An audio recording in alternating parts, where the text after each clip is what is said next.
Já mandei. Ah, você mandou? Ah, tá bom. Já mandei quando cheguei, tipo às 8. Chegou cedo, né? Jesus, É etéreo demais pra falar Ah, sério. Rony, sabe o que eu ia te perguntar? Você que é lousa pra desenhar? Não, eu fiz já Só no... animação, bem um a um, tá bom. já tá desenhado. Tá chique. Bom, vamos retomar? Bom dia a todos novamente. Vamos agora para o nosso segundo painel. Pessoal, vamos todo mundo sentar. Bom, vamos para o nosso segundo painel, um painel que nós vamos dar continuidade ao tema de IBS-CBS, falar um pouco de não cumulatividade, split payment, que é algo que está todo mundo querendo entender. Às vezes a leitura do texto causa algumas dúvidas, e também falar um pouco das regras de transição. Antes de apresentar aqui os palestrantes dessa mesa, eu queria fazer um agradecimento que eu já deveria ter feito na introdução, mas eu acabei esquecendo, aos nossos patrocinadores. O evento só foi possível, um evento desse tamanho, ele tem um custo, né? Então, o evento só foi viável porque nós tivemos 5 patrocinadores. GHBP, agradeço aqui a Suzy Gomes Hoffmann, pelo patrocínio, Matos Filho, agradeço aqui a Renata Cubas e a Ariane pelo patrocínio, Rolingo Lara, aqui agradeço a Daniela Lara, uma das nossas organizadoras, Trent Rossi, agradeço a Maria Rita, obrigada, Maria Rita, vai ser uma das nossas palestrantes, e Machado Meira, aqui representado pela minha querida Fernanda Sá, que é uma das nossas palestrantes. Então, muito obrigada a vocês que contribuíram para que o evento fosse possível. Também quero fazer um agradecimento à Secretaria do IBDT, porque um evento desse tamanho é um evento bastante trabalhoso para a Secretaria, e a Secretaria trabalhou arduamente para que a gente conseguisse fazer, que tudo desse certo, e que a gente pudesse abrir novas inscrições, porque havia bastante procura. Isso é uma coisa interessante de falar, né? As inscrições se esgotaram rapidamente e a gente dobrou o número possível para que, se fosse o caso, eventualmente as pessoas assistissem das salas de aula. E aí também, ao final, nós decidimos fazer uma transmissão. O evento está sendo transmitido ao vivo pelo YouTube e vai ficar no canal do YouTube do IBDT. Então, quem não pôde estar aqui conosco vai poder assistir pelo YouTube, isso é muito bom.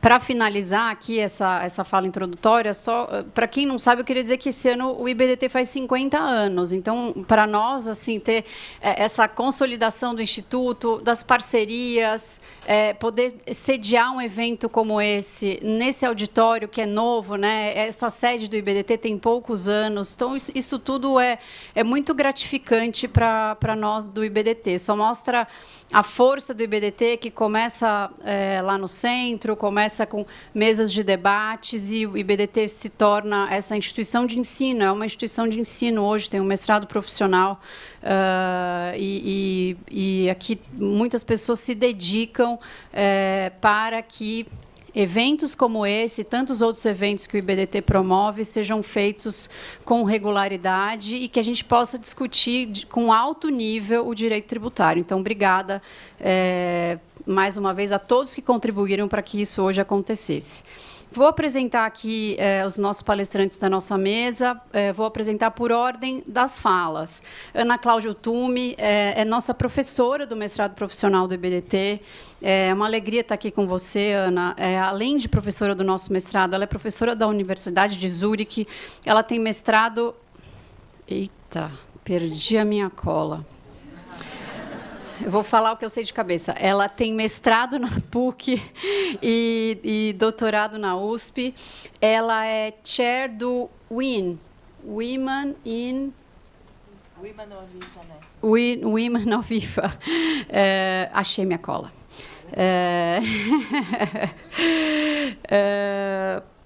Obrigada, Ana, pela sua presença. Eu vou apresentar os demais antes da fala deles. Aí, o nosso palestrante seguinte é a Ana, o Rony Peterson, que é auditor fiscal da Receita Federal, assessor do secretário especial da Receita Federal, membro da Comissão de Sistematização do Programa de Assessoramento Técnico à Implementação da Reforma Tributária no Ministério da Fazenda.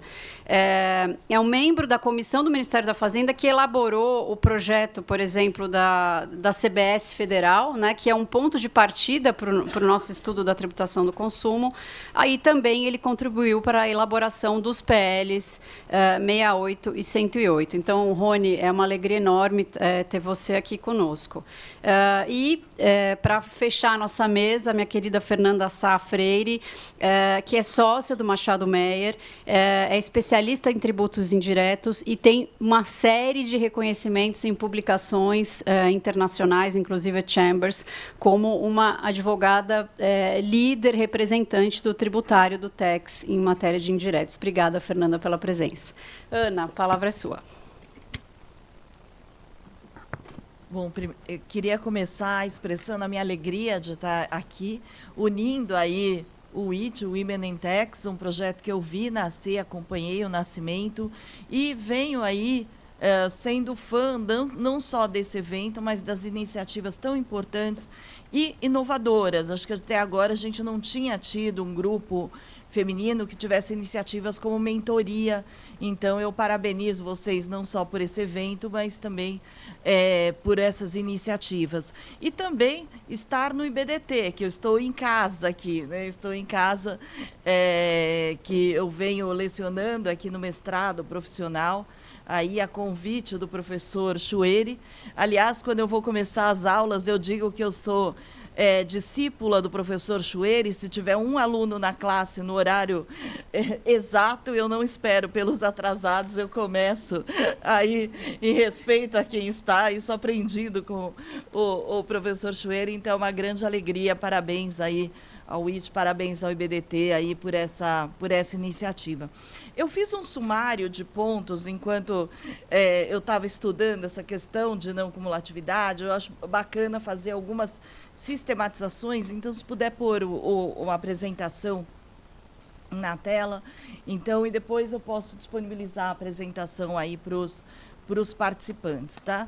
Eu acho que o primeiro ponto a se falar da não cumulatividade é que eu ouço muita gente falando de IBS e CBS como impostos, tributos sobre valor agregado.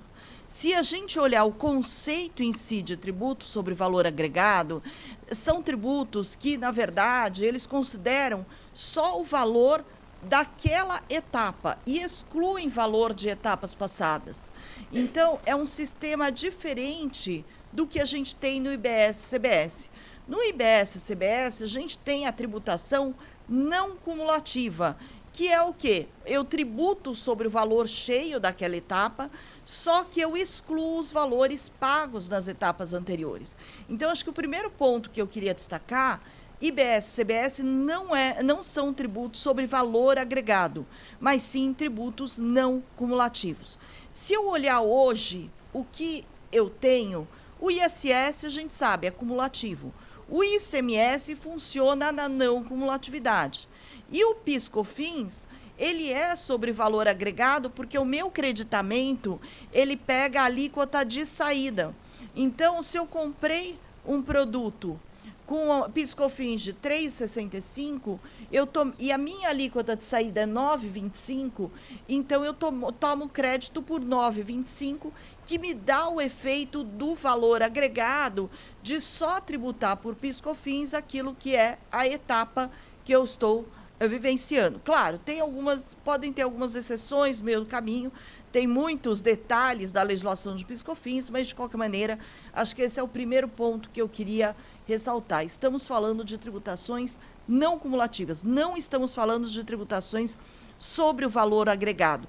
O meu crédito é imposto contra imposto e não base contra base. Acho que esse é um ponto aí relevante.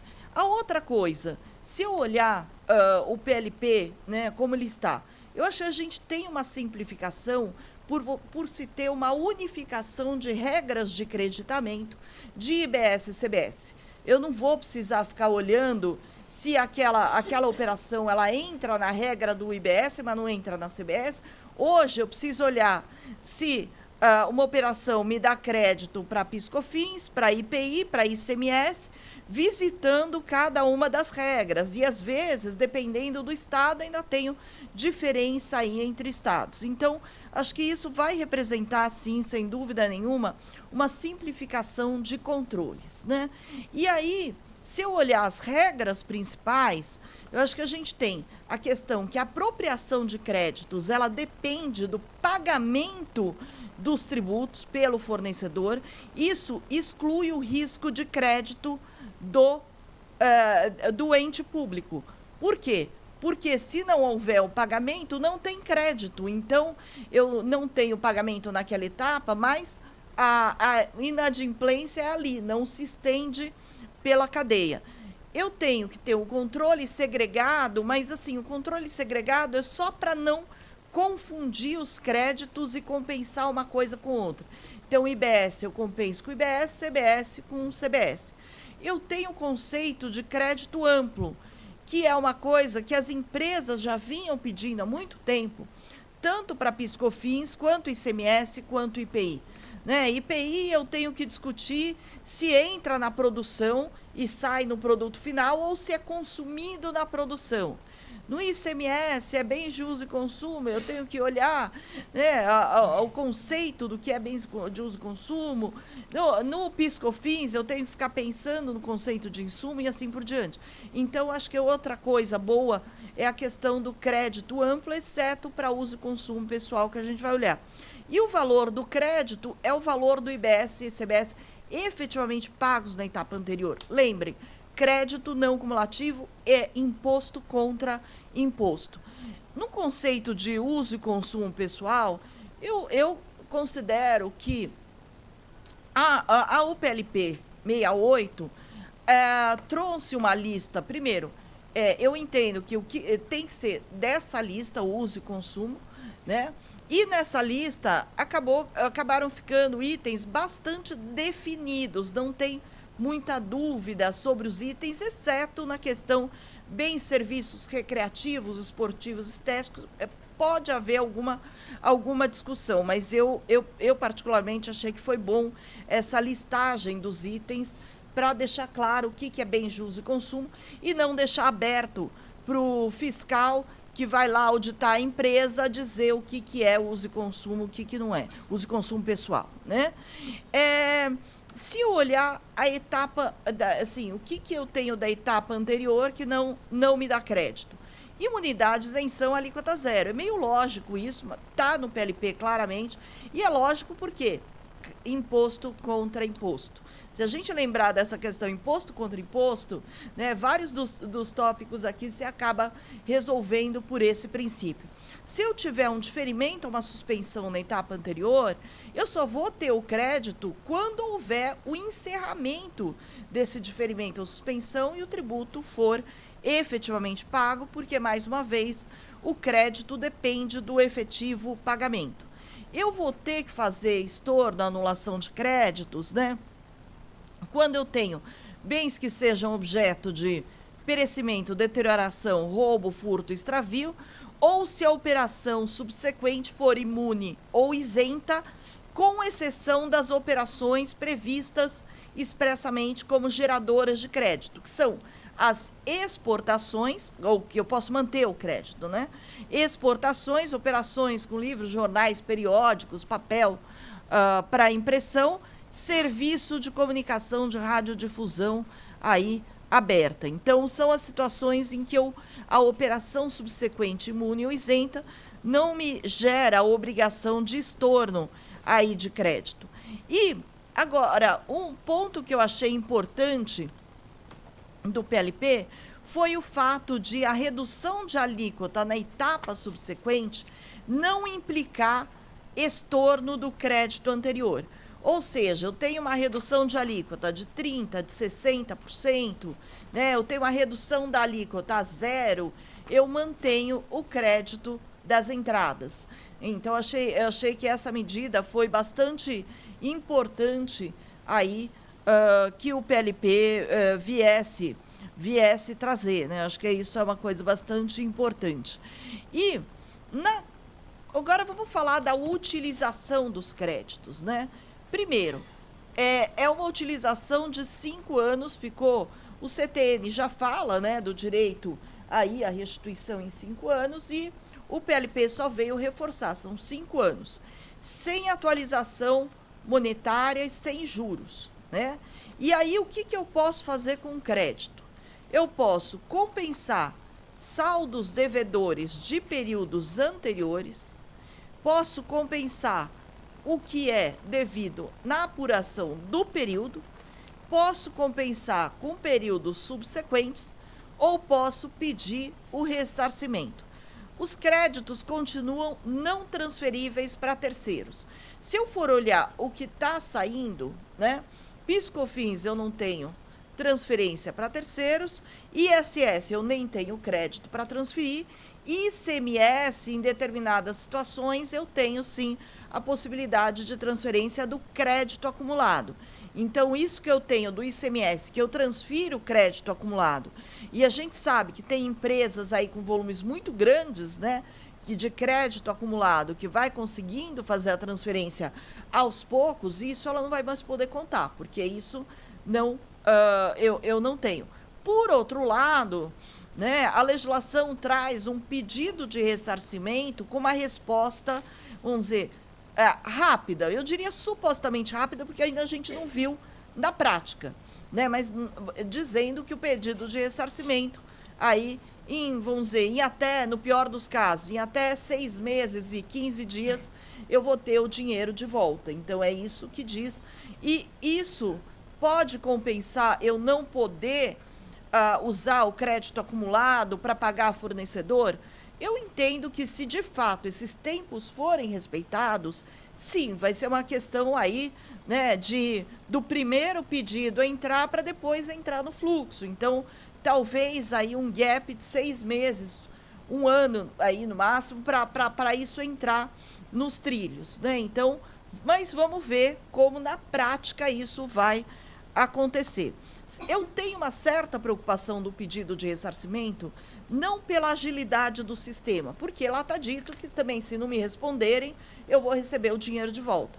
Mas é porque o dinheiro do crédito, hoje, ele entra no bolso, o crédito de PIS/COFINS entra no bolso da União, o crédito de ICMS entra no bolso dos estados. ISS não dá crédito, o valor inteiro entra no bolso dos municípios. A questão é, a gente vai ter uma caixinha de dinheiro separada, esperando o contribuinte vir pedir o dinheiro dele de volta. Qual que é o meu medo? Vários estados, especialmente estados aí importantes de peso, né, na federação, como Minas Gerais, Rio de Janeiro, Rio Grande do Sul, só para falar assim, 3 que são muito expoentes aí, esses 3 estados, eles vendem o almoço para comprar o jantar. Será que, se eles entrarem no Supremo Tribunal Federal, dizendo, olha, eu não tenho dinheiro para pagar a merenda das crianças, e tem um monte de dinheiro lá nessa caixinha do comitê gestor, esperando os contribuintes virem pedir o ressarcimento, será que eles não recebem esse dinheiro? Esse é o meu medo, né? Esse é o meu medo, que de repente pode ser que aquela caixinha que está sendo separada para pagar contribuinte em até 6 meses, né? Que não necessariamente ela seja mantida ao longo dos anos. Eu tenho um medo muito grande disso, porque a situação fiscal dos estados, veja, esses 3 estados que eu falei para vocês já atrasaram salários, já parcelaram 13º. Teve um dos estados que parcelou o 13º em 12 meses. Então, quando eu chegava no momento de receber o 13º do outro ano, eu ainda estava recebendo do ano anterior, né? Então, esse é o meu receio da questão do ressarcimento, né? E aí, a gente fala agora, rapidamente, aqui, o meu tempo acabando, da utilização dos créditos versus split payment. O que eu estou entendendo? Se a empresa vende produtos no mês 1, né, eu tenho apuração do crédito ao final desse mês, recolho o IBS-CBS no mês 2. Ainda não recebi nada do meu cliente, tá? Aí o meu cliente me paga no mês 3. Eu entendo que no split payment não deveria haver recolhimento de IBS-CBS, porque, afinal de contas, no começo do mês 2, eu já paguei o IBS-CBS. Agora, a questão é a seguinte, lá na legislação tem assim, olha, se o prestador do serviço, aí do meio de pagamento, não consegue, por qualquer razão, consultar, né, o sistema do comitê gestor para confirmar esse pagamento, então o meio de pagamento vai reter tudo. E aí, o comitê gestor vai me devolver em até 3 dias úteis. Esse 3 dias úteis eu tenho menos medo, porque, assim, isso provavelmente não vai, tão rápido que provavelmente não vai chegar naquela caixinha que eventualmente o Supremo mande liberar, mas é uma coisa que vai ter que ter um sistema muito redondinho aí para realmente me devolver o dinheiro em 3 dias úteis. Por outro lado, se eu vendo à vista, né, então eu vendo no mês 1, recebo no mês 1, né, e a questão é o seguinte: quando eu for fazer a apuração do mês, talvez eu não tenha IBS e CBS a pagar. E aí, vamos dizer, no limite, se eu vendo tudo à vista, né, talvez eu não tenha IBS e CBS a pagar. Agora, eu vou depender aí justamente do ressarcimento para receber o meu dinheiro de volta. E se eu for fazer um apanhado geral, eu acho que os pontos positivos da não cumulatividade é essa unicidade das regras de creditamento, a questão do creditamento amplo, com poucos itens aí de uso e consumo pessoal, né? E esse ressarcimento a ser pago num relativo pouco tempo. Pontos preocupantes: a questão que eu só posso tomar crédito se o meu fornecedor pagar. E aí eu pago o valor cheio para o meu fornecedor. Então, saiu do meu bolso o valor cheio. No limite, pode ser que eu pague 2 vezes. Eu paguei para o meu fornecedor e vou pagar para o governo de novo. A questão da utilização dos créditos quando eu tiver venda à vista. Dependência excessiva aí do ressarcimento, né? A questão do estorno de crédito, no caso de roubo ou furto, que é algo que o Estado deveria se responsabilizar, né? Ou seja, a segurança pública é função do Estado e, aliás, dos estados, né? A segurança pública está aí. E a questão que eu falei da manutenção desses dinheiros, né, dentro do caixa segregado do comitê gestor. Então, acho que esses eram os pontos aí principais e agradeço aí a atenção de todos. Obrigada.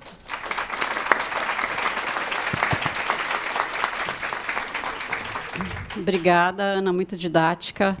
A Ana, no curtíssimo tempo que ela teve, conseguiu trazer até um pouco do histórico, né, do que a gente tem hoje de não cumulatividade, que a gente sai de um regime de absoluta complexidade, de grande contencioso, para um regime de não cumulatividade que busca mitigar esse contencioso, com uma não cumulatividade que se diz ampla, com algumas exceções, mas poucas exceções, né? Exceções já listadas no texto constitucional, algumas com uma abertura para a lei complementar, como, por exemplo, em regimes diferenciados, né? Cabe à lei complementar estabelecer eventuais restrições.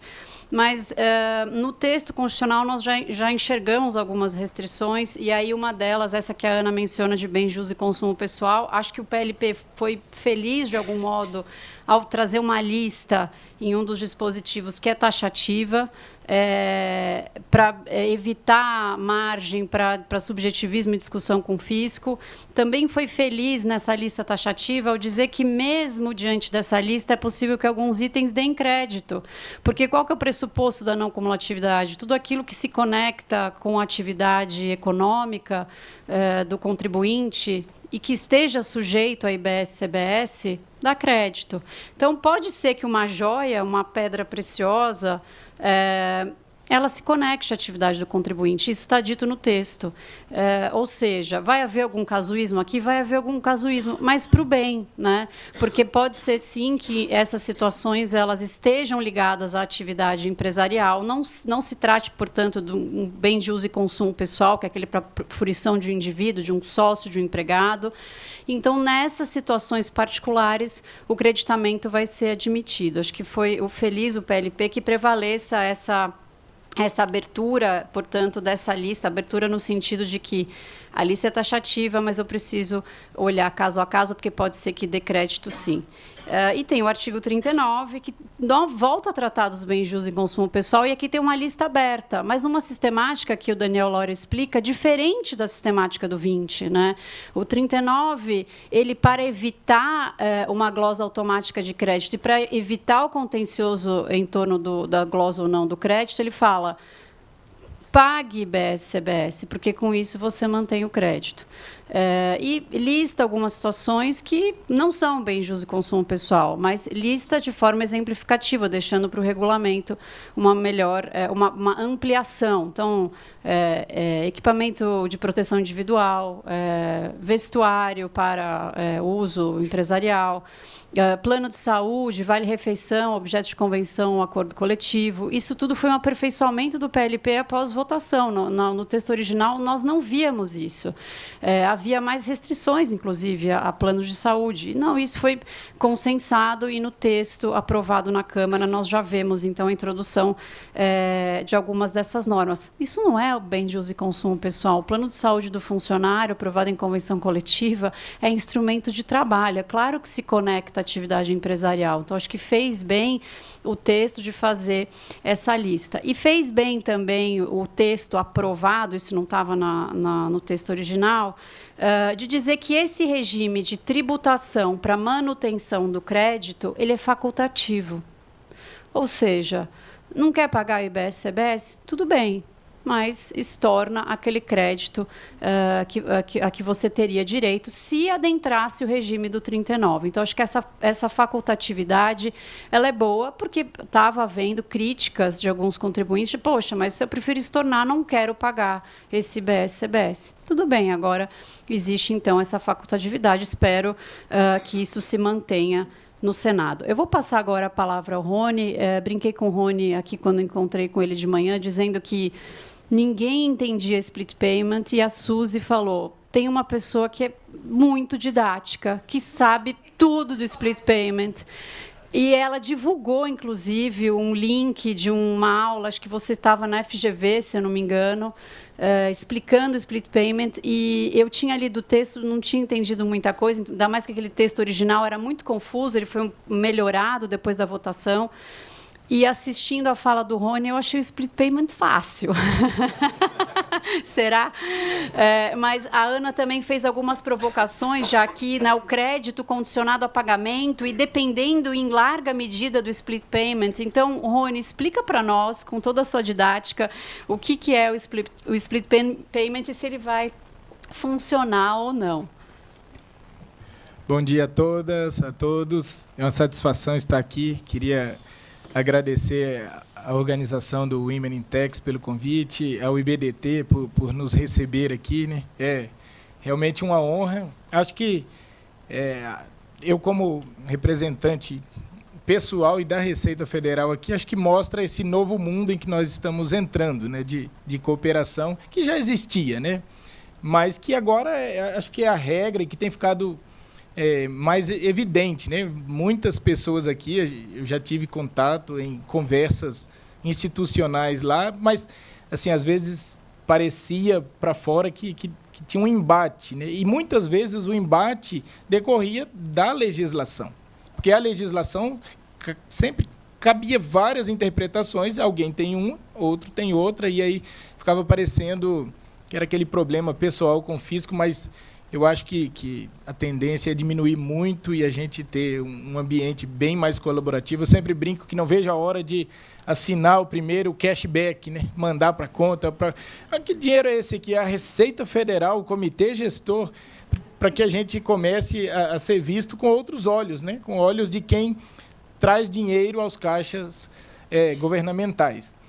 Eu venho aqui com esse tema inovador, que é o split payment, no contexto de não cumulatividade, né?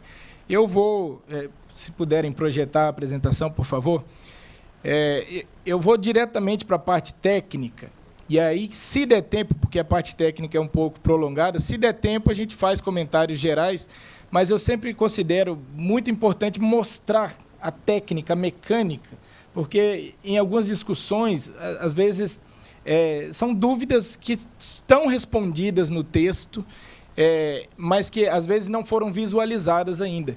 E aí eu queria parabenizar a professora Ana Cláudia, que foi muito didática num tempo muito pequeno, e eu acho que se a gente tivesse combinado de ela levantar os pontos para eu responder, não teria ficado tão bom quanto será, porque realmente todos os pontos que ela trouxe estarão abordados aqui.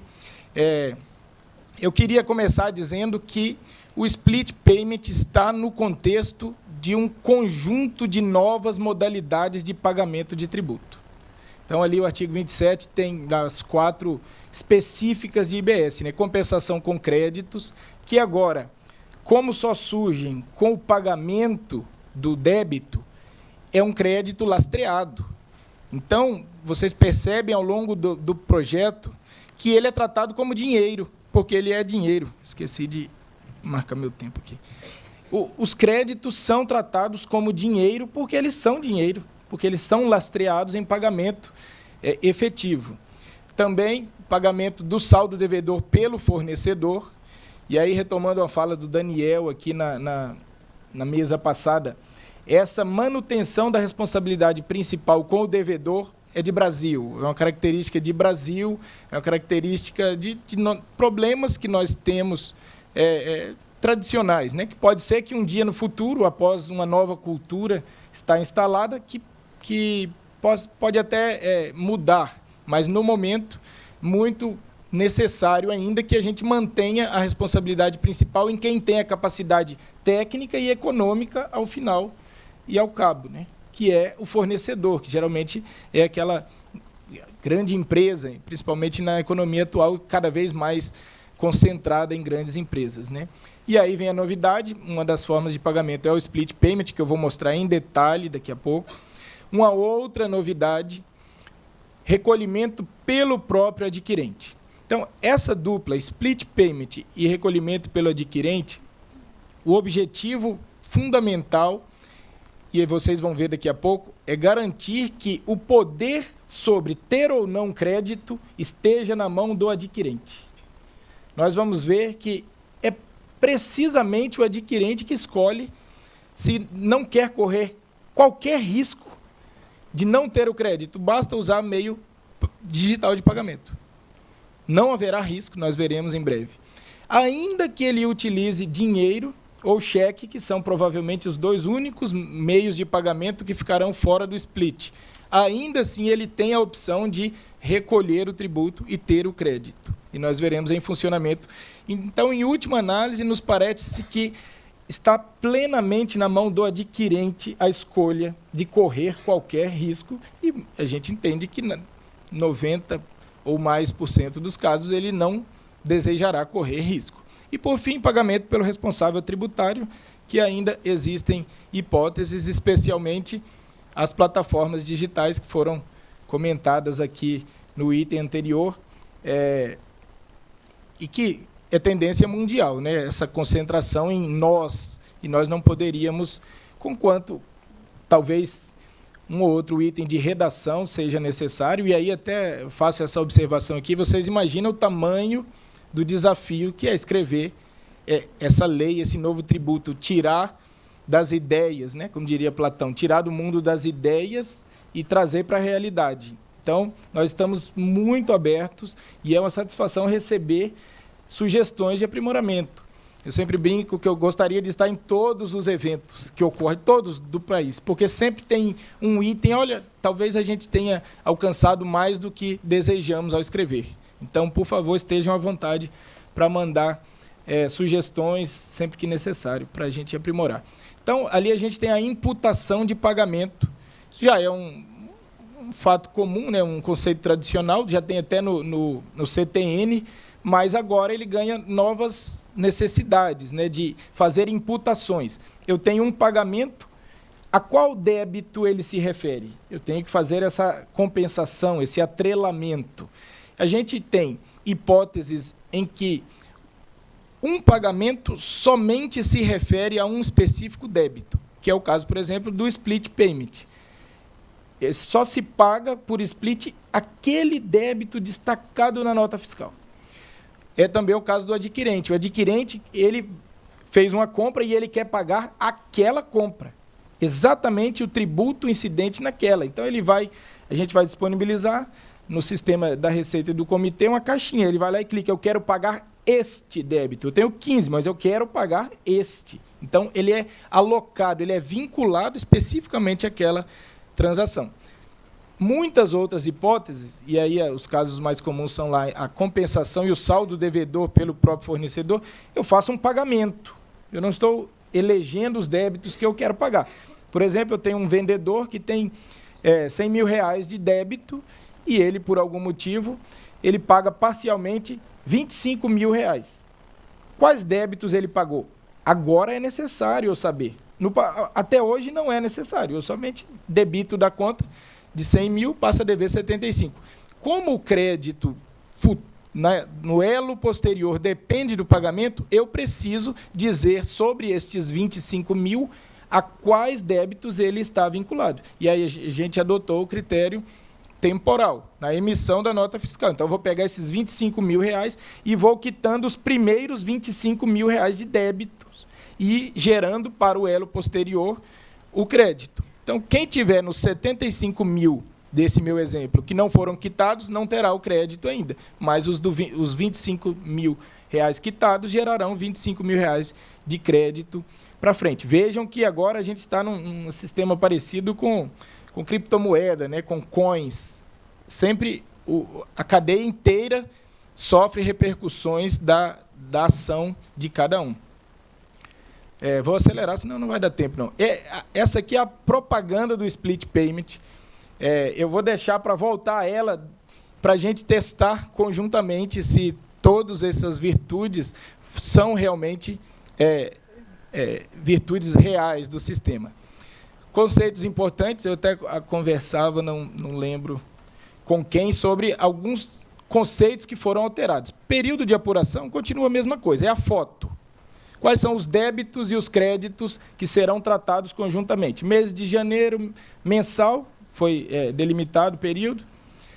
Aliás, não, né, pode ficar, o regulamento pode, mas provavelmente será mensal. Então, todos os débitos e os créditos do mês. É a foto, o conjunto que é tratado conjuntamente. Agora, na apuração, houve uma alteração significativa, talvez agora fique etérea, mas quando a gente passar para o slide seguinte vai ficar mais claro. A apuração é dividida em dois momentos. O primeiro momento, eu calculo o saldo do período, que tem um artigo que define que pode ser um saldo devedor, é um saldo a pagar, é um saldo credor, sobrou créditos para eu pedir de volta ou utilizar por qualquer das formas que a professora Ana trouxe. Como é que eu calculo esse saldo do período? Então, mês de janeiro, competência, dia 31 de janeiro, qual é meu saldo? O que ficou desse período? Os débitos, todos os débitos que surgiram naquele período, menos os débitos deste mesmo período, janeiro, que já foram pagos por split, compensação, pelo adquirente, por qualquer forma. Esses débitos surgidos em janeiro, parte deles já foi paga. Então, diminui meu saldo do período, diminui o saldo devedor, e eu também já deduzo ou compenso, né, a nomenclatura adotada pela Constituição, diferente do que se usa hoje no PiscoFins, né, que é deduzir, mas a nomenclatura adotada foi compensar, que vem do ICMS. Então, eu compenso deste débito os créditos apropriados neste período de janeiro. Os créditos que entrarem em fevereiro vão compensar o saldo devedor de fevereiro, do próprio mês em que ele é apurado. É uma peculiaridade dos créditos. Então, ao dia 31 de janeiro, ao final do dia, eu calculo quanto é que eu fiquei com saldo devedor ou saldo credor deste período. Mas virá, posteriormente, a data de vencimento, que é a data em que eu tenho que acertar com o fisco. Até lá, nós veremos que continuarão ocorrendo pagamentos via split payment ou pelo adquirente. Então, muito provavelmente, o saldo que eu tenho a pagar no dia 20, 25, seja lá qual for a data de vencimento do tributo, será menor do que o saldo devedor do período. E a gente vai ver isso ocorrendo. Por quê? Porque após o dia 31 de janeiro, no mês de fevereiro, entrarão pagamentos por split payment e pelo adquirente das mercadorias que eu vendi, que vão reduzir o valor a pagar, e a data de vencimento, aí sim, não mudou o conceito, só não está definido ainda qual será, né? Então, vamos falar sobre a tecnologia. Vou passar muito rápido, só para mostrar para vocês. Eu acredito que já não seja, a essa altura de discussão, um ponto de dúvida sobre a capacidade tecnológica que nós temos. Não, está tranquilo. Então, vou passar bem rápido pela tecnologia que se pretende incorporar, está sendo desenvolvida juntamente com o sistema financeiro, com o Banco Central, com União, estados e municípios, e assim um grande conjunto de técnicos fazendo bit byte, fazendo o dia a dia ali. Mas, em resumo, a gente vai ter uma operação, valor de R$100, com R$25 de tributo ali. Esta é a operação. O split payment ocorre na liquidação financeira, não é na operação. Por vezes, serão concomitantes, por exemplo, no PIX, eu faço a operação e, no mesmo momento, eu tenho a liquidação financeira, a transferência de recursos. Mas, por vezes, serão muito distantes, por exemplo, o cartão de crédito. Então, se essa venda fosse realizada em 2 vezes no cartão de crédito, só viria o primeiro pagamento 30 dias depois, o segundo 60. Posso fazer também uma venda no boleto em 60, uma venda em 90, mas o split ocorre, é importante a gente ter isso claro, no momento da liquidação. No momento da operação, o vendedor A emite uma nota fiscal e o adquirente B utiliza algum meio de pagamento. O que é que vai vinculá-los? É um código. É algum sistema de vinculação que ficará a cargo do pessoal da informática, que vai, eu coloquei ali só para a gente visualizar, o XY2W, que é para dizer o seguinte: haverá um código que dirá para todos os intervenientes, a partir dali, esta nota fiscal, que tem R$25 de IBS e CBS, está vinculada a este pagamento aqui, a este pagamento no cartão de crédito, ou a este PIX, ou a este boleto. Eles estarão numa correspondência biunívoca até o final da cadeia, e isto será informado à instituição de pagamento, e aí são múltiplas instituições, e aí vocês imaginam que será um grande esforço, né, para nós integrarmos todos, para que todos tenham acesso a essas informações. Num segundo momento, a liquidação financeira, os R$125 B vai pagar. Se for cartão de crédito, 30, 60, etc. Se for boleto, 90 dias, como é muito comum hoje em dia, compras, né, das grandes empresas, pagar em 60, 90 dias. Inclusive, sobre o fluxo financeiro, a gente comenta sobre isso depois. Mas, quando vier efetivamente a transação econômica, os R$125 saírem de B através de uma instituição de pagamento com destino a A, aí é que ocorrerá o split payment. Mas, agora que entra a inteligência do split payment. A instituição financeira e a Receita Federal se comunicam para que seja feito um split pelo valor devido, naquele momento. A foto, naquele momento da migração dos R$125 da liquidação financeira, o Comitê Gestor do IBS e a Receita vão consultar. Olha, esse débito já não foi pago? Até a professora Ana Cláudia trouxe. Já não foi pago? Não precisa fazer. Olha, tem créditos do contribuinte A que já estão apropriados, já está verdinho, já está pago. Já vai fazer o split do valor excedente a esses créditos. Vai deduzir, compensar já no momento do split esse crédito. Qual é o mecanismo mais adequado para fazer essa comunicação? Os técnicos estão acertando entre si. O que nos parece mais seguro é que a instituição financeira converse com os sistemas da Receita Federal antes de fazer o split.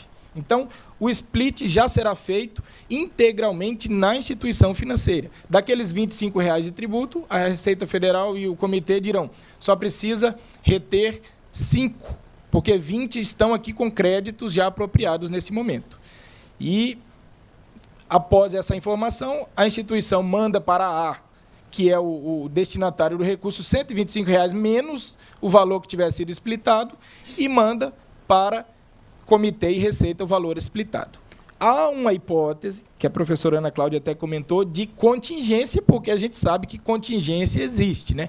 Pode ser que, num Dia das Mães, aqueles milhões e milhões de operações, tenha uma queda de sistema, etc. E foi como contingência que nós colocamos que, neste caso, não dá para parar. A instituição financeira vai segregar os 25, porque é o que está na nota fiscal, e informa para a Receita. Eu segreguei. A Receita e o Comitê Gestor têm 3 dias úteis para entregar os R$15, os R$20, nesse meu caso, porque são excedentes. Esse dinheiro não entra em caixa, esse dinheiro não paga dívida de A, não faz, ele tem que ser depositado para A.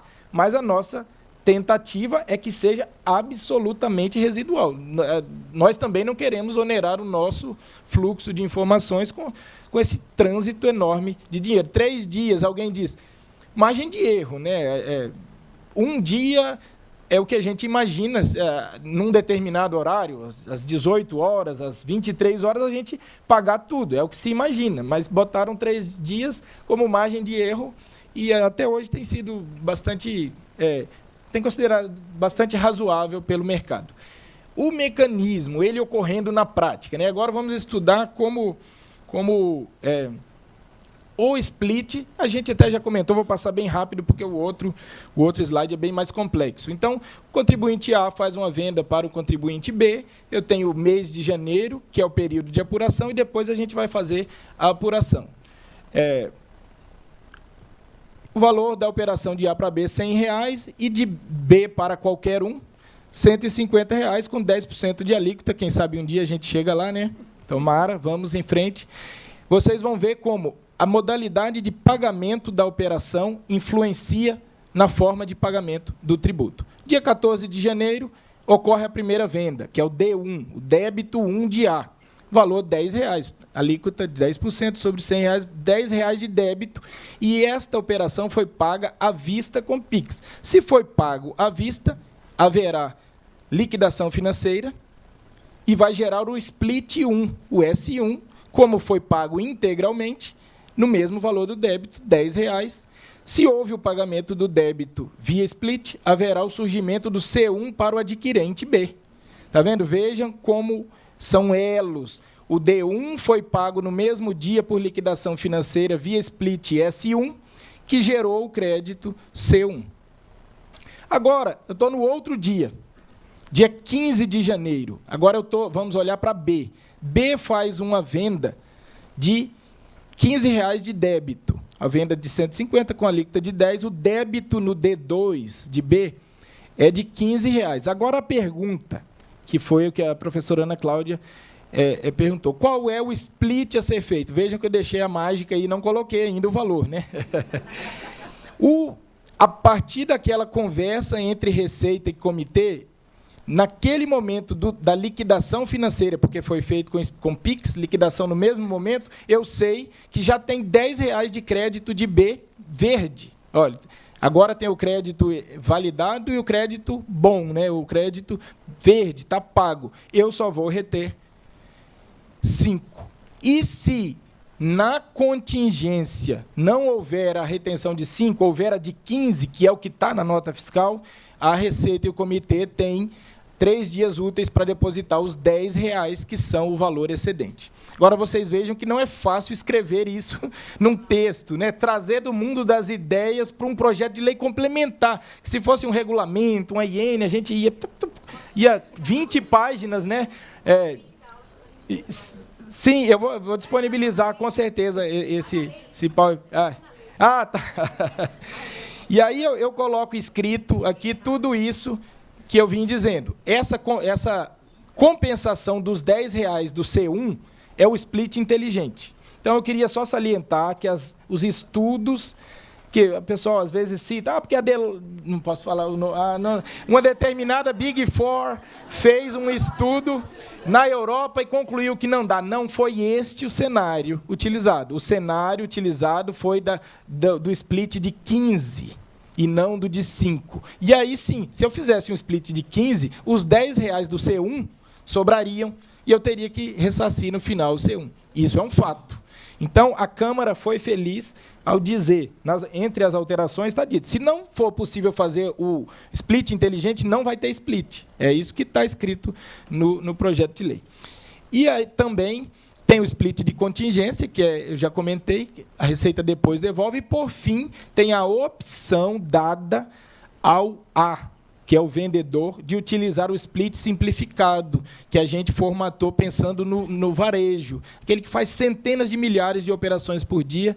Eu não trouxe o PowerPoint dele, porque aí não teria nenhuma chance de dar tempo. Meu Deus, o tempo já foi. Vamos em frente. Fica tranquilo, a gente está super Aqui, ó, olha... Não, continua com calma. Vamos fazer aqui a apuração do valor agora. Dia 31 de janeiro. O saldo de A é o D1 menos o split 1. Quanto ele tem a pagar? Qual é o saldo? 0. Não tem nada, já está tudo pago automaticamente. É por isso que eu tenho dito que o melhor apelido para o split payment seria pagamento automatizado, e não um outro apelido que circulou por aí. Pagamento automatizado. O A já pagou sem ter feito nada. E a mesma coisa vale para o B, só que para ele é uma operação mais robusta. Ele tem o débito 2,15, menos o C1, 10, que já estava apurado, menos o split payment de 5. Esse é o valor. Também ele não tem nada a recolher. Agora, eu vou ter que ir muito mais rápido, apesar de ser um exemplo muito mais complexo, mas agora já está na mente de todo mundo. Eu vou bem mais rápido, porque meu tempo já acabou, já antecipo pedidos aí de desculpa. Agora eu tenho o A vendendo para B, mês de janeiro, apuração, a recolher e vencimento. Nós fizemos trabalho ali de veterinário, que foi analisar um animal novo, fazer o seu estudo só daquele animal. Agora vamos fazer um trabalho de zootecnista.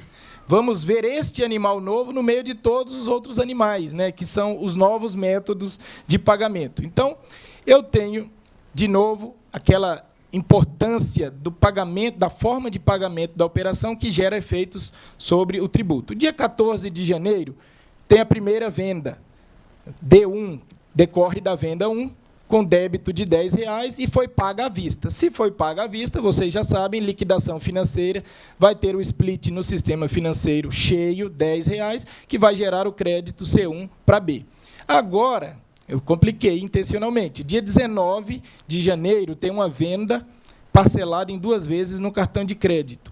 Se foi parcelado, não tem liquidação financeira agora, não haverá split e não surgirá o crédito para B, porque não foi pago ainda. A gente verá daqui a pouco outros institutos trabalhando conjuntamente. Dia 20 de janeiro, compliquei ainda mais. Tem um D3, uma terceira venda, de R$10 de débito também, só que foi vendido em 60 dias no dinheiro.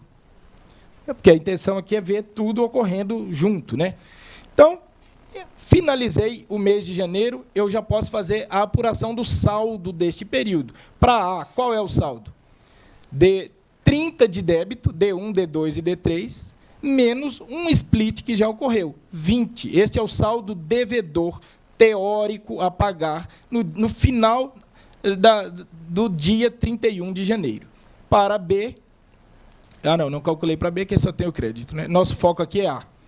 Dia 19 de fevereiro, já mudei de mês, o D2, que foi vendido parceladamente, já sofrerá sua primeira liquidação financeira, pela metade do valor, porque ele foi dividido em 2 vezes. O split ocorrerá mais sobre a metade do valor, porque vai ser um split sobre R$50, sobre R$50 que vão ser efetivamente liquidados, portanto, um split de R$5, que vão gerar um crédito. Veja que eu agora dividi, olha, o C2, eu dividi C2.1, porque virá depois um C2.2.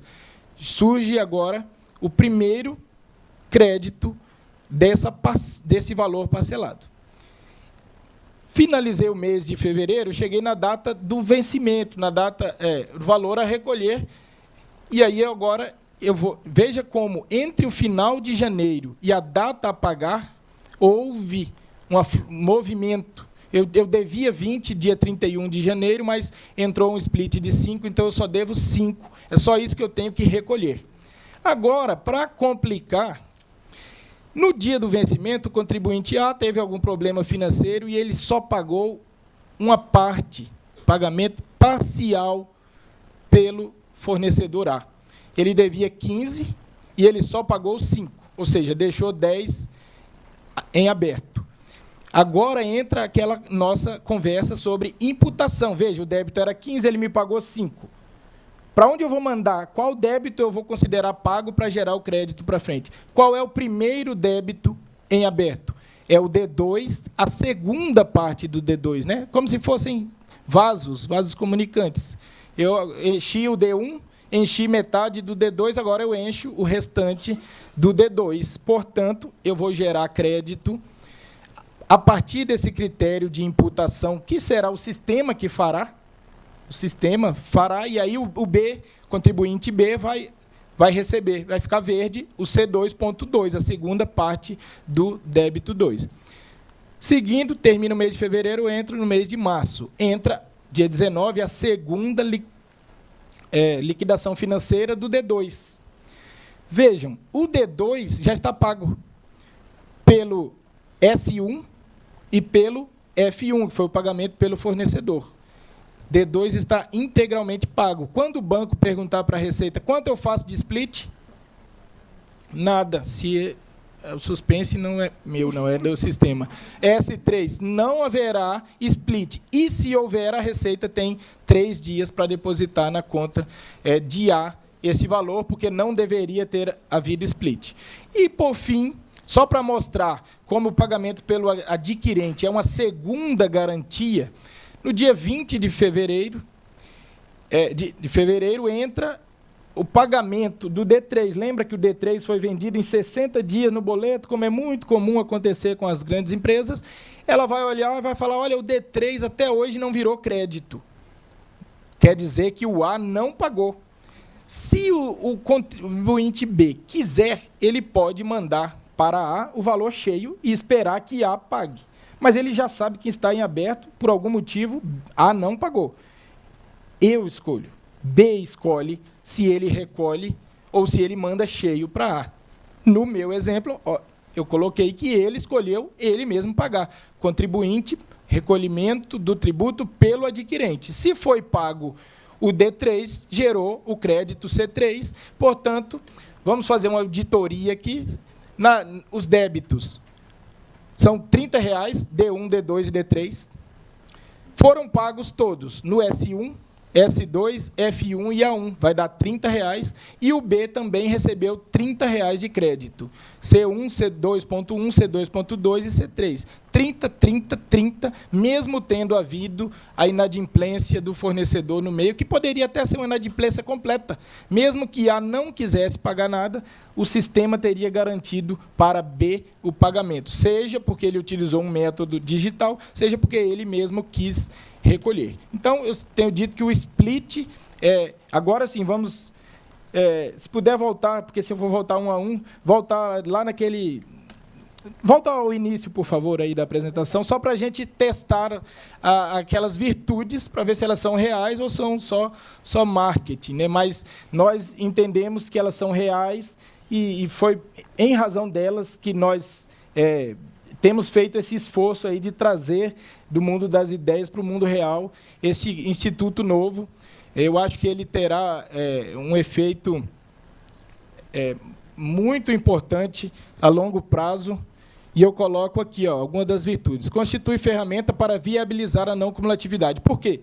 Precisa ter dinheiro no caixa do comitê gestor, que é um saco vazio.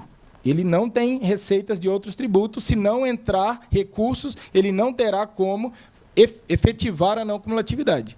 Ele reduz o hiato de conformidade, que é o nome bonito, né? Ele evidentemente reduz, né? Nós vimos aqui na prática, o que gera, consequentemente, redução da alíquota. O secretário Bernard, a quem eu não fiz um elogio no início, mas faço agora, que é uma figura muito importante nesse processo, tem dito, e, de fato, nossos cálculos mostram entre 2% e 3% de alíquota de redução, em razão dessa redução de hiato de conformidade. garante o creditamento para o adquirente. Nós vimos, basta utilizar o meio digital, não muda nada. Eu devia 125 naquele meu exemplo, eu pago 125, só que eu pago em cartão de crédito, eu pago em qualquer meio digital, que é a nossa realidade, né? Até na rua, o pessoal pede já, utilizar, tem Pix. Nossa sociedade é informatizada, reduz as fraudes, não precisamos nem comentar, né? Os problemas que a gente tem com fraudes, e não é uma peculiaridade nossa, é um problema mundial, evita a necessidade de outras medidas distorcivas, tal como monofasia, substituição tributária, tudo isso torna desnecessário. E eu, num público empresarial, eu destacaria esse último, promove isonomia concorrencial. Nós vimos que o seu concorrente, mesmo que não queira pagar, vai pagar uma boa parcela, porque o público, em geral, utiliza meios digitais. E com uma carga sobre consumo alta, se o teu concorrente resolve não pagar, ele vira uma ameaça, porque ele vende com 26% a menos no preço. E isso é um problema concorrencial enorme, que será muito mitigado pelo uso de todas essas tecnologias. Eu encerro por aqui pedindo desculpas pelo avançado do tempo.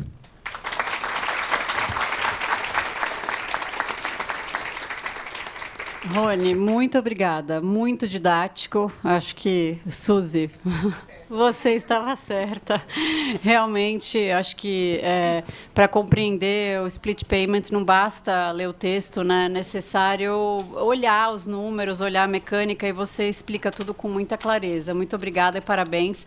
Passo a palavra à Fernanda, minha querida Fernanda, para falar sobre as regras de transição. Bom. Agora foi. Bom dia a todos e todas. Obrigado, gente, né, pelo convite, né, IBDT, o IT. Eu vou falar um pouquinho sobre o período de transição, tá? Eu acho que eu tenho uma apresentação. Obrigada, ótimo. Eu resolvi fazer essa apresentação muito mais porque o período de transição, eu estava pensando em dividir em 2 grandes blocos, tá? O primeiro bloco, que é o que a gente mais vai se debruçar, o período de transição para os contribuintes. Lembrando que há também um período de transição para o fisco, esse eu não vou me adentrar muito, né? Eu vou até antecipar já ele um pouquinho, que é exatamente no caso dos estados, né, e dos municípios, que começa em 2029 e vai até 2077. Literalmente o dobro da minha idade, né, que são vários anos aí de período de transição. Lembrando que durante esse período, esse é difícil, mas durante esse período vai se manter a arrecadação, né, dos estados e do município no patamar que se tem hoje, né? Então, a intenção é essa, é que não haja... E aí, o que acontece é que o valor do IBS recolhido ele vai ser repartido considerando esse cenário atual que a gente tem. Mas, para os contribuintes, a gente começa... né, com o período de transição em 2026.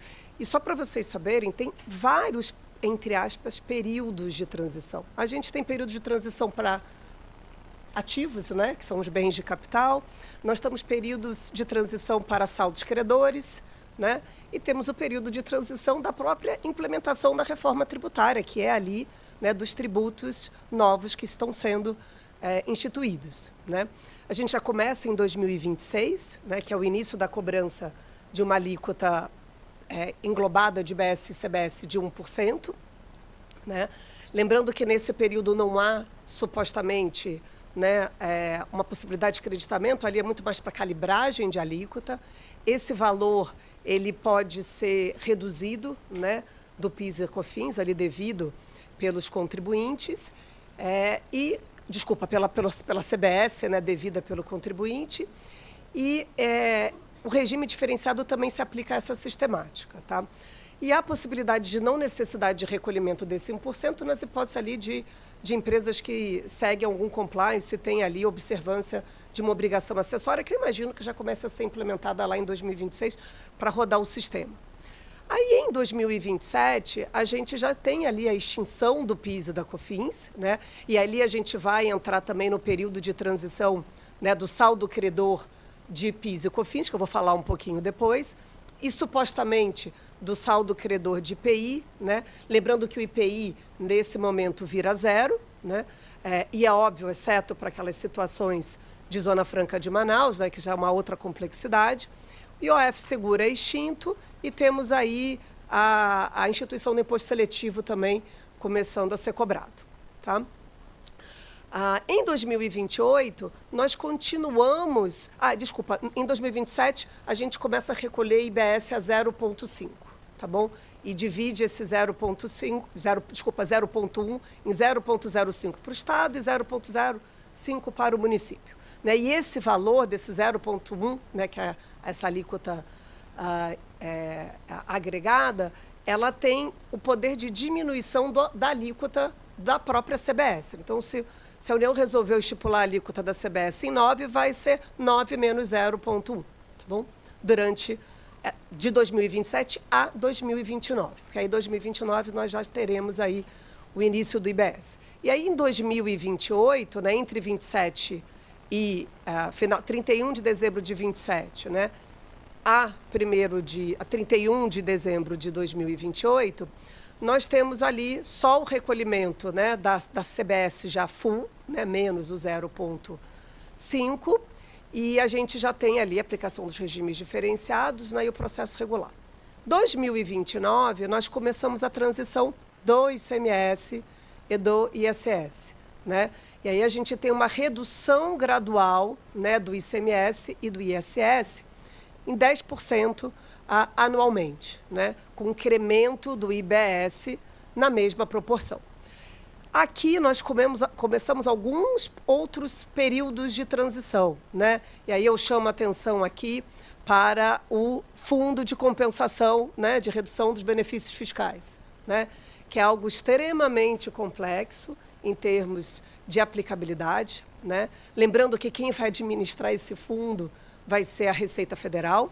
Inclusive, se você ler o texto, ele é muito semelhante até, né, à instrução normativa que trata hoje, né, da Lei 14.789, aqueles conceitos bem, né, fortes da Receita Federal em relação ao conceito de benefício fiscal, o conceito de onerosidade, né, deixa claramente que as contrapartidas, né, para fins de onerosidade não podem ser consideradas, por exemplo, pagamentos de contribuições, né, a serem destinadas, tem que ser relacionada de fato a algum tipo de investimento, né, e também, eventualmente, empregados, né, desenvolvimento de alguma atividade específica com condições bem ali delimitadas.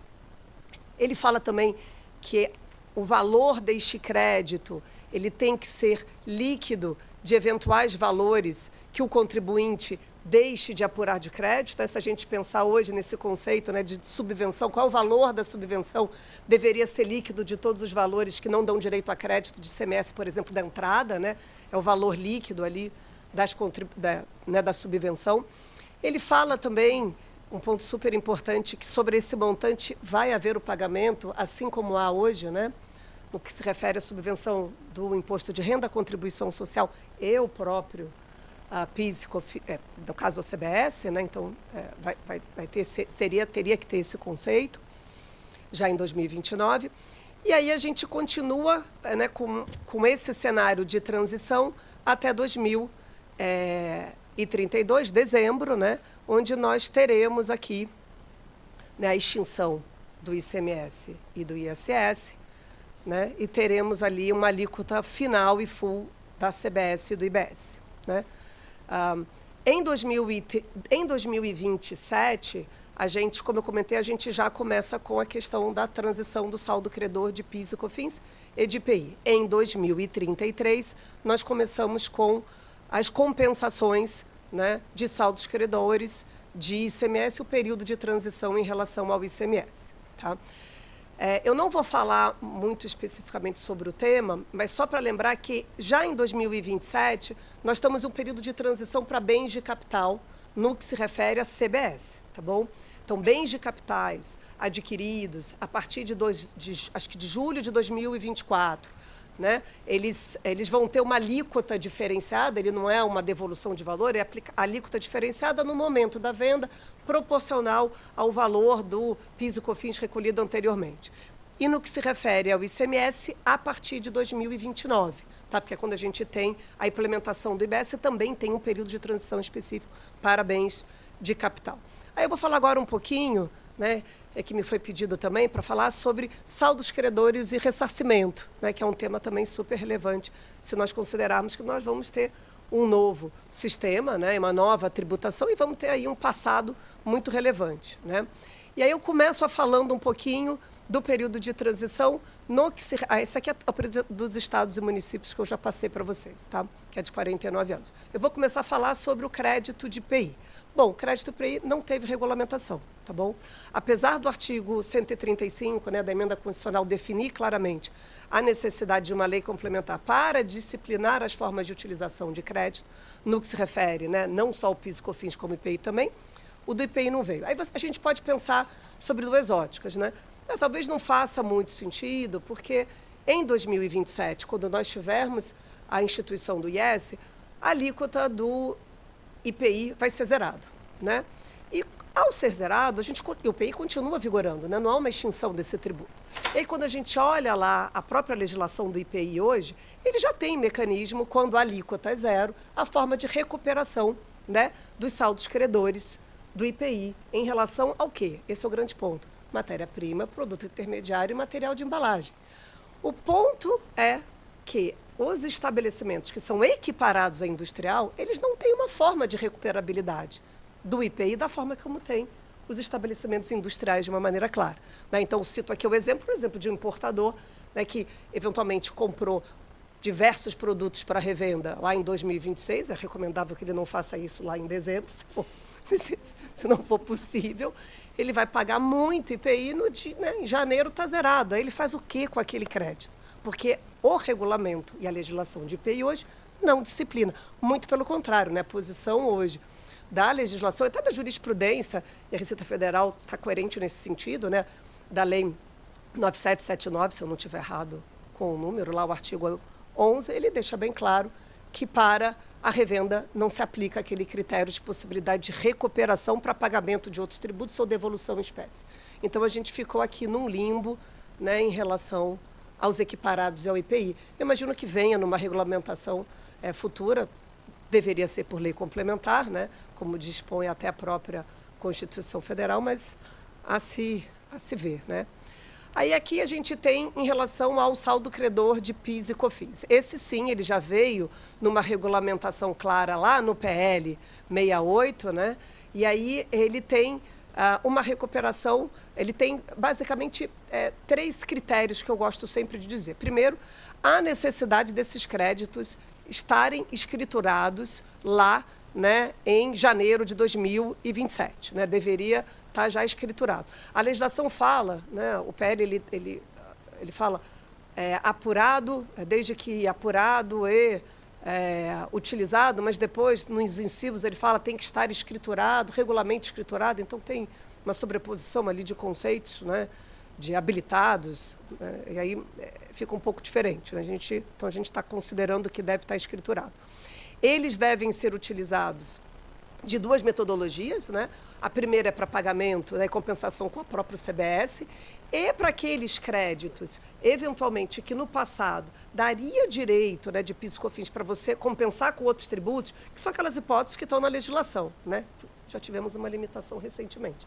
Tem que ser na data, né? Tem que lembrar que essa validade tem que ser na data da extinção do tributo. Ele pode ser utilizado para fins de ressarcimento, né, ou compensação com outros tributos administrados pela Receita Federal. Quando veio a emenda constitucional 132, em especial o artigo 135, a minha primeira leitura é que a devolução desse saldo credor seria só nas hipóteses onde havia previsão expressa para utilização na forma de ressarcimento ou compensação, né? Porque a redação, o finalzinho, ele usava uma expressão, né, desde que cumpra os requisitos estabelecidos na legislação vigente.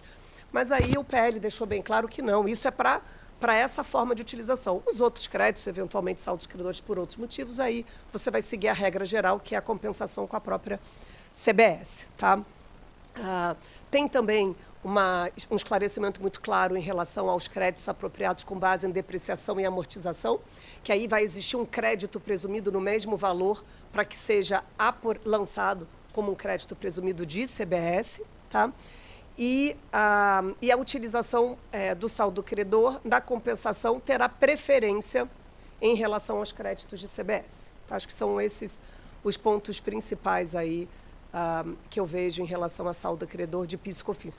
Tem um ponto importante, tem também devolução, ali ele traz tema devolução, né, bens devolvidos a partir de 1º de janeiro de 2027, você apura um crédito presumido no mesmo valor do PIS e COFINS incidente sobre a transação, daquela alíquota ali aplicada. E existe também um crédito presumido sobre estoque, tá? Mas esse crédito presumido são para situações específicas, por exemplo, empresas que estavam no regime cumulativo, porque aí elas não tinham apropriação de crédito de PIS e COFINS em relação às suas entradas, aí para tentar dar uma neutralidade em relação a essa não cumulatividade, né? Tentar buscar ali um valor um pouquinho diferente. Bom, no caso de ICMS, aí a gente tem um período um pouquinho diferente, né? Porque ele começa nesse período de transição só em 2033, né? Quando a gente tem aí, em 2032, lá em dezembro, a extinção do próprio ICMS. E a gente tem aqui 2 tipos de créditos diferentes, tá bom? A gente tem um crédito que se relaciona a bens do ativo imobilizado e temos os créditos regulares do contribuinte. Só um minutinho, tá, gente? Essa compensação ali não é em 48 meses. Não, desculpa, no artigo 134A. Que eu estava... Está ali no 12 meses, desculpa, voltando. Então, você está lá no 134 da emenda constitucional 132, que ela vai dizer ali quais são as hipóteses, 48 meses, 240 parcelas, etc.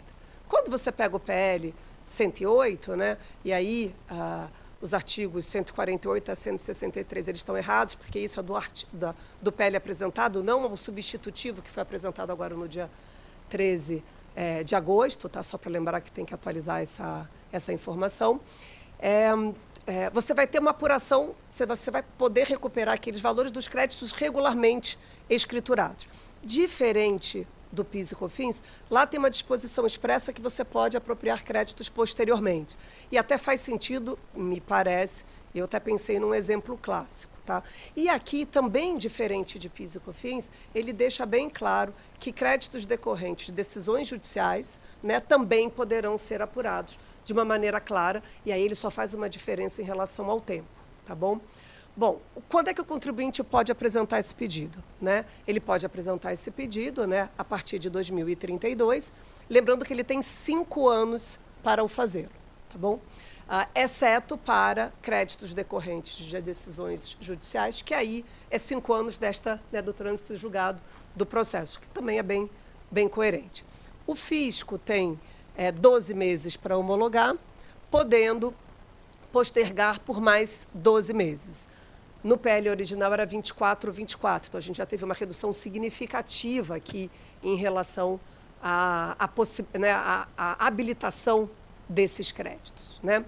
E uma vez homologado, o saldo credor ele pode ser utilizado, primeiro, né, para compensação definitivamente de tributos constituídos ou não de ICMS, né? Aqueles valores que você deixou de pagar, eventualmente, autos de infração, você pode pegar todo esse montante que está o ICMS, constituídos ou não. Então, você poderia até, inclusive, utilizar para fazer o pagamento de uma denúncia espontânea aqui, tá bom? Não sendo utilizado dessa forma, né, ele pode ser utilizado também para quitação do próprio IBS, mas aí ele tem uma compensação de forma escalonada, né, em 240 vezes. Exceto no caso de bens, né, de ativo imobilizado e créditos de ativo imobilizado, que aí essa forma de utilização é menor, é em 60, tá bom? E o que acontece, né, nessa situação, né, dos créditos dos saldos credores? Há também a possibilidade de transferência para terceiros.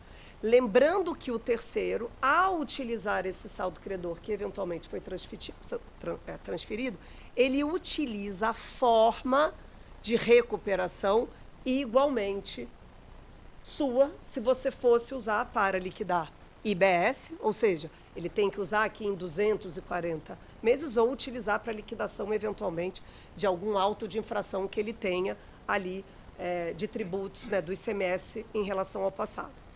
Tem também o que eles chamam de saldo credor de ICMS-ST, né, que foi recolhido antecipadamente, né, que vai ser apurado nas mercadorias em estoque lá no dia 31 de dezembro de 2032. Né? E aí ele diz claramente que, no que se refere ao crédito de substituição tributária, o prazo de devolução dele é menor, né, do contribuinte, mas eu acho que o ponto importante é que, nessa sistemática, o que você vai recuperar é o imposto retido, indicado na nota fiscal.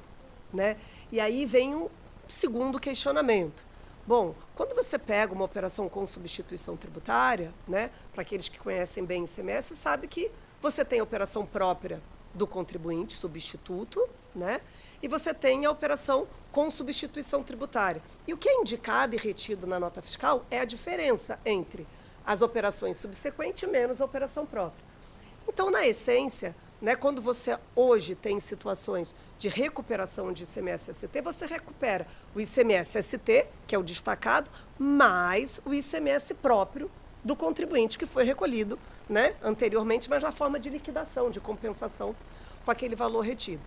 E aí não está tratado no PL em relação ao ICMS das operações próprias. Mas imagino que daria para se construir o racional de que fica naquela regra geral, porque lá ele não veda a possibilidade de apropriação de crédito após o período de 31 de dezembro. Então, seria possível a apuração subsequente, o lançamento desses créditos, e aí ele seguiria o racional do crédito acumulado, do saldo credor de ICMS regular, das operações, né, tratadas anteriormente. Né? O ideal seria que isso fosse mais explicitado no texto, para a gente aqui não ter uma discussão de perda desses valores em relação aos saldos existentes no período. Tá? Acho que esse é um resumo, Fabi, desse tema de saldo credor.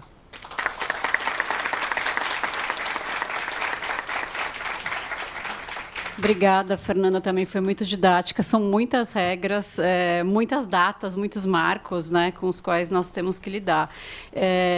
Para encerrar, muito brevemente aqui, dois comentários. Você tocou num ponto que é um ponto de preocupação de algumas empresas, que diz respeito ao Fundo de Compensação dos Benefícios Fiscais, que, como você pontuou, vai ser gerido pela Receita Federal. A ideia é que a Receita Federal examine os pleitos e libere, eventualmente, os recursos, e claramente houve uma tentativa no texto de criar uma aproximação entre o que a Constituição chama de benefício oneroso e o que a nossa lei 14789 conceitua como subvenção para investimento, que, na verdade, essa lei só positiva o PN-CST 112 de 78, que é um PN muito antigo, em que a Receita Federal tentou conceituar o que é uma subvenção para investimento, trazendo critérios que os contribuintes questionaram e ainda questionam para os processos em andamento sobre a validade, a legalidade desses critérios. Né? Hoje, esses critérios estão na lei, né? Estão na Lei 14789. Agora, isso, de algum modo, é introduzido no PLP quando nós tratamos desse fundo. Mas me parece que o PLP ele vai além, ele repete algumas disposições da 14789, mas ele dá isso como exemplo, porque ele dá outras situações de onerosidade, como, por exemplo, uma contrapartida de geração de emprego, ou uma contrapartida de diminuição de preço. Então, esses critérios sendo alternativos, né, isso me mostra, parece indicar que não deveríamos nos submeter ao regime da 14789. Mas existe uma preocupação, afinal, a Receita Federal que analisa esse fundo e libera os recursos é a mesma Receita Federal que habilita subvenções para investimento no regime da 14789.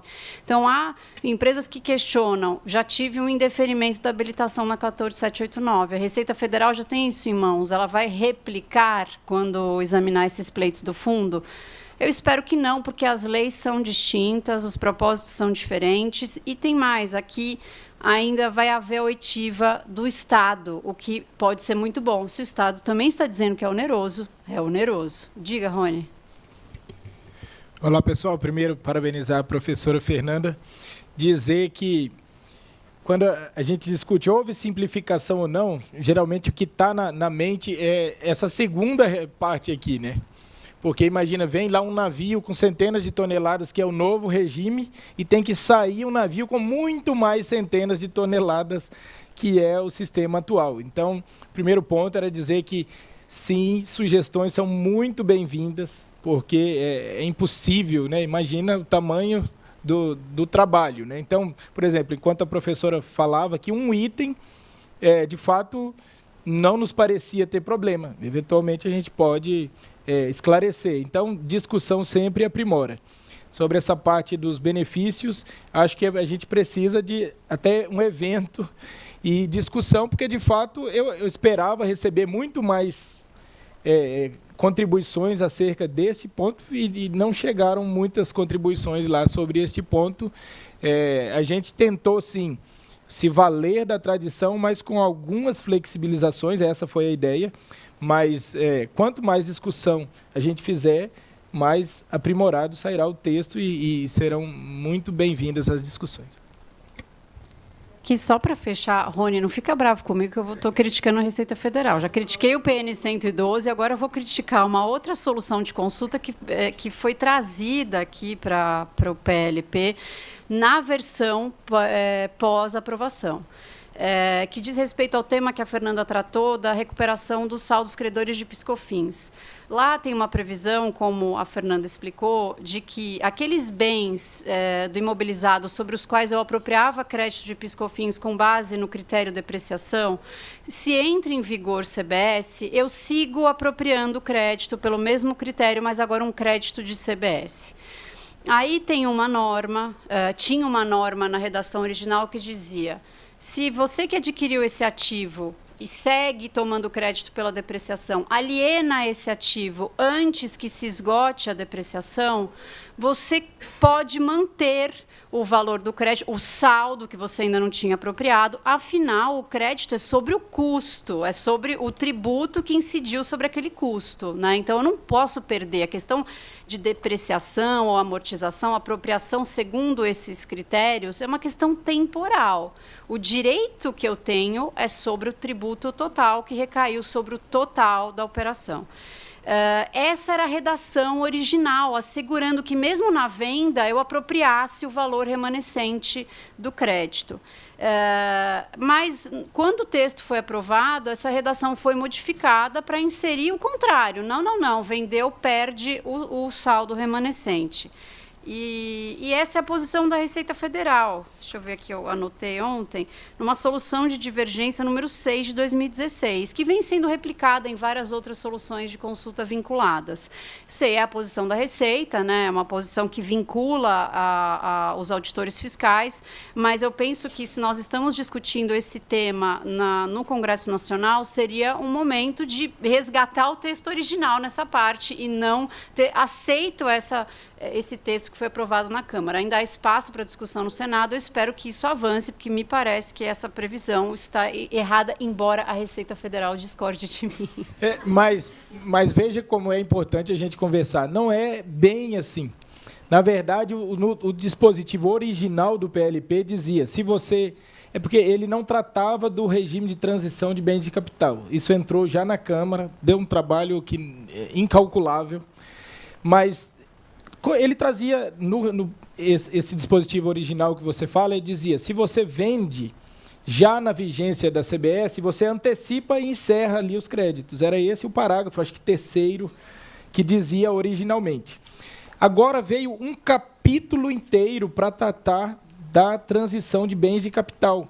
E aí esse parágrafo foi excluído simplesmente para que a disciplina de bens de capital fique inteiramente no novo capítulo de bens de capital, e não porque a gente queira agora simplesmente desconsiderar. Apesar de que, no PiscoFins, se utiliza a mesma lógica do ICMS, no qual está escrito na Lei Candir que, quando você vende, encerra ali a apuração. Então, no PiscoFins, essa lógica foi internalizada. Mas, na CBS, só saiu esse parágrafo para que a disciplina fique inteira lá nos bens de capital, e lá o tratamento é até melhor do que esse parágrafo que tinha. Acho que a professora Fernanda até mencionou, mas falou que era grande demais para a gente abordar aqui o capítulo de bens de capital. Então, a intenção não foi simplesmente revogar o dispositivo, não. Tá bom, obrigada, Rony.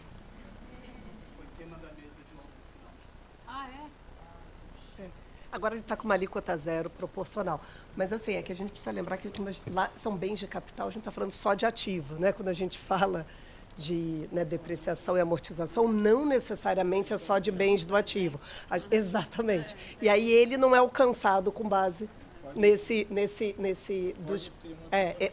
para essas operações ele não vai ter o tratamento, entendeu? Ele ficou no limbo. Ótimo.